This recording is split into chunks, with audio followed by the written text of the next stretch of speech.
मुंबईत लोकभवन इथं गेल्या 130 वर्षातील दुर्मिळ ऐतिहासिक घडामोडी आणि दस्तावेजांचा वारसा उलगडणाऱ्या इतिहास आणि अभिलेख दालनाचं आज राज्यपाल जिष्णू देव वर्मा यांच्या हस्ते उद्घाटन झालं.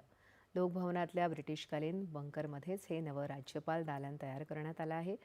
लोकभवनाच्या अधिकृत संकेतस्थळावर पूर्व नोंदणी करून येणाऱ्या सर्व नागरिकांना आता या नव्या चित्रमय दालनातील ऐतिहासिक ठेवा पाहता येणार आहे.